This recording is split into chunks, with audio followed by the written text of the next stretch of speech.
exponenciales, invitamos a pasar al escenario a Elkin Echeverry. Él es el director de prospectiva de Ruta N. Les recordamos que estamos utilizando el hashtag Innovation Summit en todas las redes sociales, particularmente en Twitter, para hacer el reporte del evento. Muchas gracias.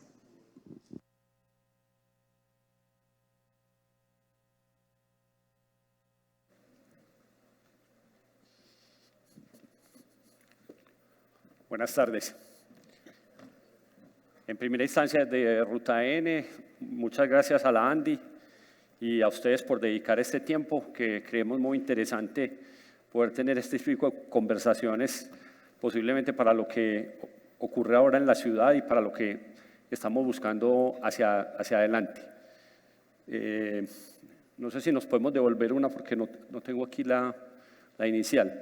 Lo primero que les quiero mostrar es… Bueno, parece que está cortada, pero no importa. Lo que les quería contar es, mi Twitter es echeverry con doble E, para que el formato nos da tiempo, si tienen alguna pregunta o algún comentario lo puedan hacer. Y esta presentación está en este enlace, si la quieren seguir ahí o la quieren descargar más adelante, porque a mucha gente le gusta irla siguiendo. Ahí se las dejo fácil en el 9SL5MH7 para que la puedan utilizar. A ver, arranquemos con esto. Este hombre fue de los creadores de Netscape y es uno de los capitalistas de riesgo más conocidos en algunos ecosistemas en Estados Unidos. Y él básicamente lo que nos está diciendo es, si su negocio no es digital, prácticamente ya lo va a hacer. Y es uno de los puntos interesantes cuando hablamos de transformación digital, porque mucha gente todavía sigue creyendo que la transformación digital es digitalizar. En realidad, transformación digital solo se da cuando hago transformación, cuando el modelo de negocio deja de ser lo que era o yo puedo crear otros negocios a partir de lo digital. La pregunta es, ¿por qué es tan concluyente? ¿Por qué el software, que es otra forma de decirlo, se tragó el mundo? ¿Por qué cualquier negocio, sin importar lo que sintamos que esté cerca de la tecnología, le está sucediendo eso? Ahora vimos en la presentación anterior muy interesante que ellos trabajan con un supercomputador Cray. Ha sido una línea de supercomputadores muy conocidos. Y los supercomputadores se miden precisamente por esa capacidad que tienen de mover datos por unidad de tiempo, por segundo, digamos. Entonces se habla de operaciones de punto flotante por segundo. Y las posibilidades que eso puede tener dependiendo la cantidad. El que teníamos más avanzado en el 90 era un Cray 2, que podría ser aproximadamente 2 gigaflops. Pero si ustedes cogen el iPhone de 2017, él ya era capaz de hacer 172 gigaflops. Un Cray 5, un Cray 2, solo podían tener muy poquitas organizaciones en el mundo, unas 10, 15, 20 en ese momento, 30. Un teléfono inteligente de este tipo hoy lo tienen más o menos 2.500, 3.000 millones de personas. Entonces, piensen en lo que eso significa, ese paso solo del 90 al 2017. Un iPhone 10 tiene ya 600 gigaflops. Y el iPhone 11 que acaba de salir, pues los equivalentes en las otras marcas, no es que tengamos aquí nada con Apple, pero por tener una referencia, Apple está diciendo que el procesador es 4 veces el del iPhone 10. Entonces tengamos una idea de esa tasa a la que estamos evolucionando y por qué va colonizando todos los negocios a esa velocidad. La máquina que creó, la máquina a vapor, es el primer motor, creó la primera revolución industrial. De esa, la segunda, la duplicación primera de eficiencia lo tuvo el motor de combustión interna, casi 100 años después. Entonces tuvimos que esperar 100 años para que se duplicara la eficiencia. Y más o menos en ese tiempo está otra duplicación de capacidad, que es el motor eléctrico. Entonces casi en 200 años tenemos ¿cuántos cambios de potencia? Se duplicó la primera, se volvió a duplicar, entonces tenemos 4 veces la potencia del motor inicial. En 200 años tenemos 4 veces. Luego la tercera revolución industrial la hace el computador. Y la base del computador es la electrónica integrada del chip. Ese es el motor de la tercera y la cuarta y arranca la era de la información y el conocimiento. Ese motor, ¿cuántas veces se ha duplicado desde el 70? Si lo miras desde el 57, que es más o menos desde que empezamos a vender estos dispositivos de tecnologías de innovación, la ley del Moore nos dice que cada 18 meses se duplica la capacidad. Entonces llevamos ¿cuántos periodos de 18 meses? Llevamos 41 veces de duplicación de eficiencia. Pero es que esos 41 suenan mucho, pero le pueden sonar a uno poco, pues que no es eso, es la primera vez a la segunda era el doble, pero la tercera vez era 4 veces, 8 veces, 16 veces, 32, 64, 128. Cuando tienes 41 es 2 a la 41. El problema es que 2 a la 41 suena muy poco peligroso. Hay una frase que dice que uno lo que oye en una conferencia se le queda el 10%, pero que si uno lo hace, se acuerda casi el 90% de las veces de lo que hizo. Muchas veces les da pena, pero cojan la calculadora del celular y hagan 2 elevado a la 41. El número no es fácil. Aquí, qué pena, les va a tocar hacerlo porque aquí quedó abajo que es 2 a la 41, pero 2 a la 41 es un número bastante grande. Los invito a que lo hagan. Si les da pena, pues ahorita lo hacen en el baño, pero háganlo, porque en realidad uno no nace con este chip y no entiende ese número, cómo se da. Ese es el número de potencia que ha generado que cada 18 meses estemos duplicando. Y ese en esencia es lo que nos lleva a que el software se esté tragando el mundo. Ese en esencia nos lleva a que tengamos que estar haciendo transformación digital. A eso hay que sumarle que cada 18 meses el costo normalmente se reducía a la mitad. Entonces es una doble exponencial. Una que nos reduce lo que necesitamos para accederlo y una que nos duplica la potencia, y como les digo, 2, 10, 4, 8, 16, 32, 24, 128 en cada nueva generación. Y el tiempo está contando. O sea, 18 meses vamos a estar con algo que es, acuérdense, en 172, 600 gigaflops, el otro nos está diciendo que es el doble o el triple, están a más de 1000 gigaflops, y ahí es un punto importante. Cuando piensen en los sistemas de información que están trabajando su negocio, hay 2 cosas que hay que decir. Antes lo que hacíamos era, mi negocio es este, y los sistemas digitales están alineados con el negocio. Cuando digo que el software se tragó el mundo y estamos mirando esto, ese es el negocio. Ya no hay una cosa que alinear, ese es el negocio. Si yo no encuentro eso, pues no estoy llevando a ese punto. Entonces, cuando piensen en sus clientes, no piensen en un formulario web que van a llenar, no piensen en un correo que van a mandar, piensen en que ese usuario tiene esa potencia de cálculo en la mano. Todo lo que le pueden poner a hacer a ese usuario con la potencia que tienen en la mano y que la podemos habilitar nosotros desde nuestro sistema. Ahí es donde salen muchos de los sistemas Como estaban viendo, eso nos genera un problema. Este señor es Astro Teller, el capitán de los muchos, le gusta el que le digan Google X, o sea, donde están trabajando los retos.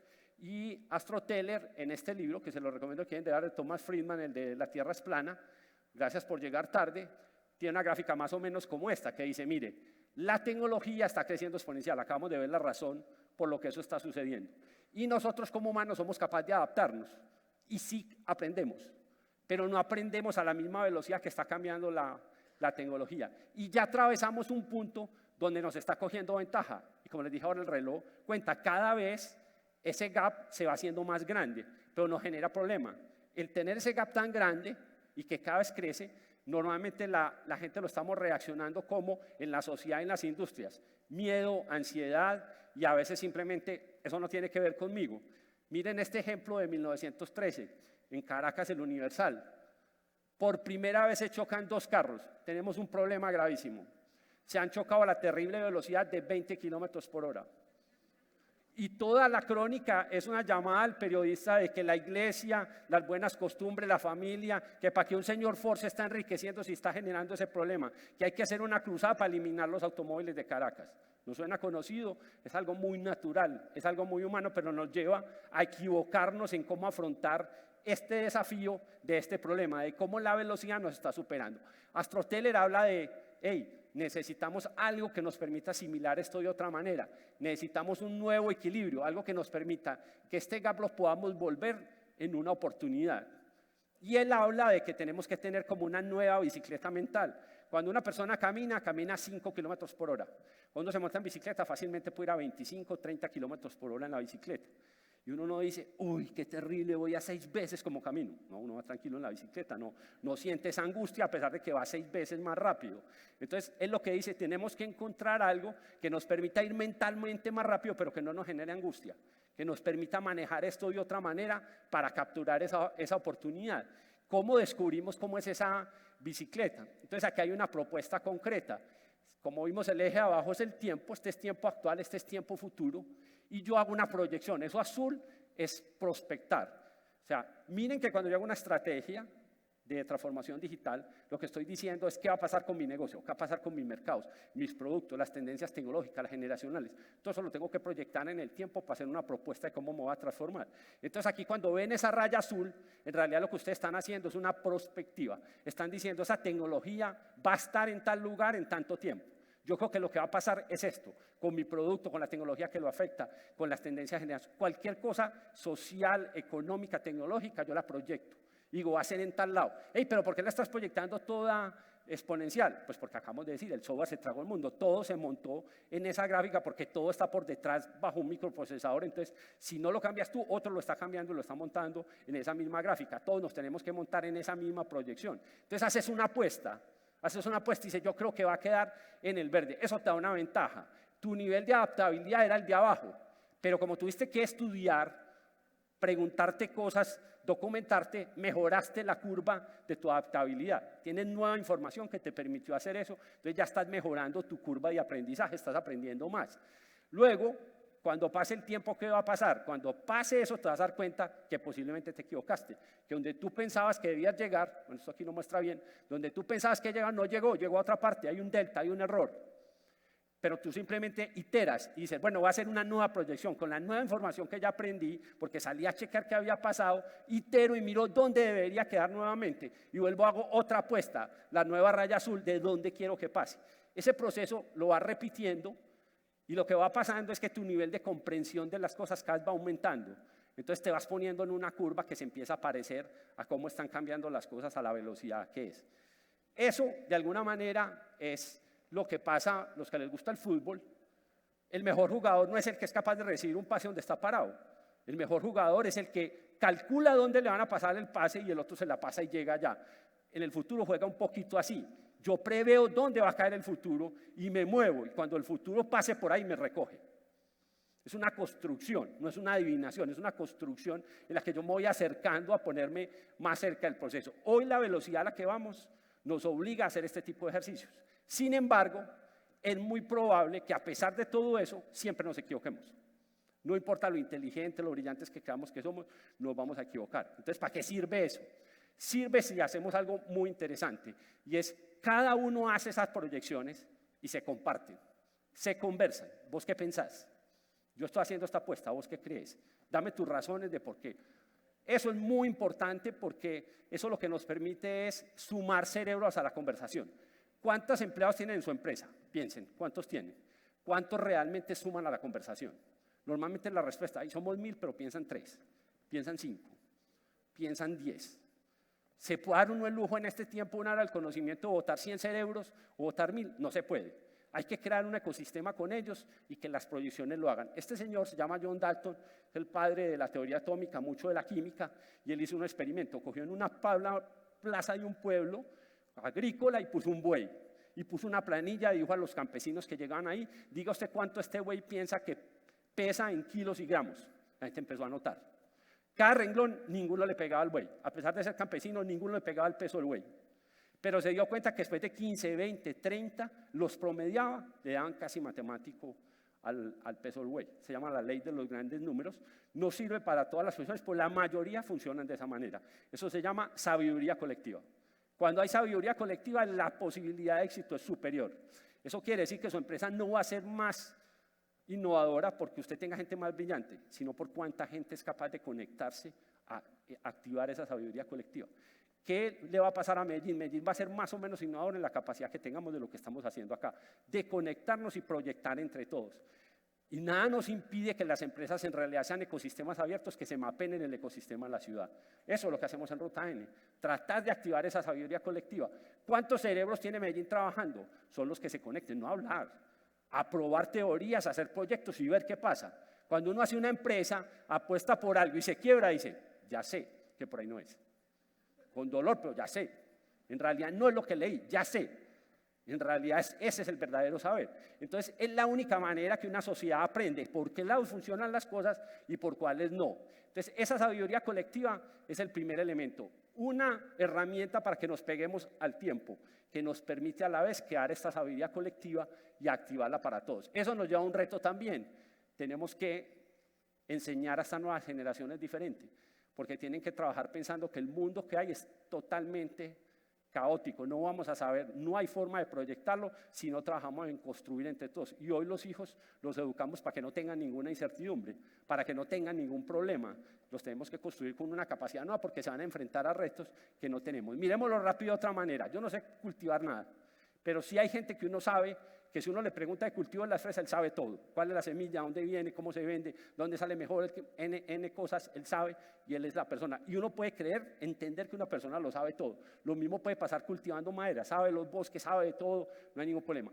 Pero muéstrenme una persona en el mundo que coja el carro más sencillo que se le imaginen y que él sea capaz de describirle qué pasa desde el último tornillo hasta el Bluetooth del radio. Sencillamente no lo hay.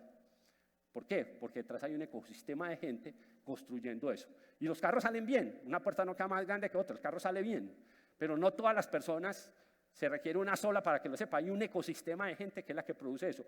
Pues sin duda cuando tenemos un microprocesador, pues son miles de personas que interactúan para sacar un producto de estos o cuando estamos sacando un software. El código muchas veces se reutiliza, elementos, comunidades donde se comparte. De hecho, en el libro de Thomas Friedman habla mucho de lo que significa la comunidad de GitHub, lo que significó compartiendo código.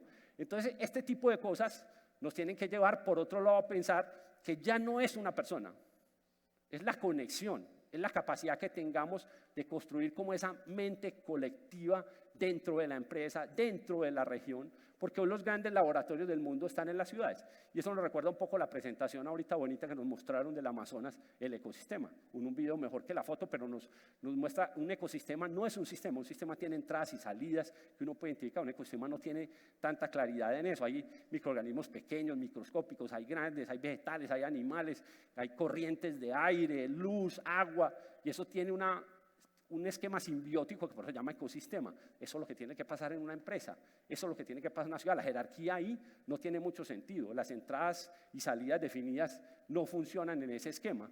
Y lo mira uno claro, por ejemplo, viendo esta foto. Las ideas no son las que generan el cambio, son las implementaciones cuando todos nos juntamos a lograrlas. Posiblemente esto es la misma patineta hoy, pero no existía el ecosistema que volviera la batería rentable, poco pesada, con la capacidad de la autonomía que pudiéramos tener las patinetas de hoy. Y posiblemente no había los capitalistas de riesgo, ni las compañías, ni los emprendedores que pudieran poner esto como lo estamos viendo hoy en las ciudades. Entonces miren que el fondo, la diferencia no está en la idea, está en qué ecosistema había en ese momento y qué ecosistema hoy para solucionar los problemas que hay, digamos, con la movilidad eléctrica. Entonces, de nuevo, ¿innovación qué es? Deporte de contacto. Es un virus que se transmite persona a persona. Si no hay esa conexión, no logramos avanzar, no van a lograr avanzar ustedes en sus empresas, ni vamos a ser capaces nosotros de alcanzar el máximo. ¿Cuál es el potencial máximo de esta región? Los N habitantes que tenemos. Pero la real, ¿cuál va a ser? ¿Cuántos nos estamos juntando para crear ese cerebro colectivo? Para que las decisiones no se tomen como nos ha tocado hasta ahora por las instituciones, la iglesia, el ejército, las empresas que hemos tenido, de arriba a abajo. Un señor por allá dice que es más inteligente de los demás y toma decisión. No, hoy tenemos que buscar una manera, mediada por la tecnología, en la que todos podamos tomar esas decisiones de abajo para arriba. De abajo para arriba.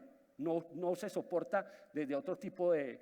Eso es lo que este señor, también le recomiendo este libro, lo está investigando ahora mucho, el MIT tiene un equipo de investigación bastante interesante, Supermentes. Cómo lograr una supermente, cómo conectarnos nosotros con herramientas tecnológicas que nos permitan tomar estas decisiones a pesar de que seamos 1 millón, 2 millones o 3 de personas. Esa es la etapa que nos enfrentamos ahora a la ciudad. El plan de ciencia, tecnología e innovación termina en 2021 y hay que crear uno nuevo. Pero no lo debe crear Ruta N, lo debemos crear entre todos. Tenemos que todas esas mentes sumarlas, hacer como lo que estamos mirando ahora y lograr que podamos entre todos encontrar acuerdos, tomar líneas y hacerlos. Hoy con inteligencia artificial y analítica se puede hacer. Estamos proyectando cómo los vamos a invitar a ustedes a que esa construcción el próximo año. Para que logremos esto, múltiples redes dinámicas que no tienen jerarquía, pero que tienen la capacidad de tomar decisiones en tiempo real y ir para donde más les conviene, para donde debe ser lo mejor para el proceso. Ya para cerrar, recuerden esto, entre la primera y la segunda revolución industrial, 100 años. Entre la segunda y la tercera, 50 años. Entre esa y la cuarta, 38 años. ¿Dónde empezó la cuarta? Se acepta más o menos que 2007 es el punto de quiebre donde empezó la cuarta. Eso quiere decir, proyecten en su cabeza rápido, estamos a 10 años de la quinta. ¿La quinta qué será? nueva generación de inteligencia artificial, computación cuántica, genética, nanotecnología. ¿Cuál es la ventaja de hoy? Que hoy se puede hacer esto desde la casa. Hoy cualquier persona, les recomiendo una serie ahora en genética que se llama Selección Antinatural en Netflix. Si no están viendo, se la recomiendo para que vean cómo los hackers hoy en el garaje de cualquier lugar están cambiando los seres vivos. ¿Y eso qué va a significar para nosotros adelante? Usted puede hoy manejar un computador cuántico desde su casa y programarlo. No es carreta. Busque y verá que en 2 segundos en Google encuentra. Yo hago programas hoy, hay mucha gente que ya estamos trabajando intentando aprender esto, cómo funciona. Entonces, eso lo lleva a lo que les dije, cómo estudiar, hacer nuestra proyección de qué va a pasar para nuestros negocios, porque como pueden ver a la velocidad que está esto, en 10 años estamos cogiendo la quinta. ¿Cómo es la mejor manera de hacer productiva la cuarta? Arrancando ya la quinta. ¿Por qué? Porque ese es el jugador de fútbol. Tiene que proyectar a dónde va para que pueda llegar cuando el pase le llegue, para que el futuro pase por ahí, lo recoja y usted esté listo para hacerlo. Eso simplemente significa que nos volvemos lo que está pasando en el mundo. La innovación ya no funciona en las corporaciones, no importa lo grandes, los recursos que sea. Los laboratorios de innovación del mundo son las ciudades. Cuando esos ecosistemas se conectan y uno en su corporación lo único que hace es convertir su ecosistema y conectarlo para hacer estas proyecciones que se acomoden a los tiempos exponenciales. Muchas gracias.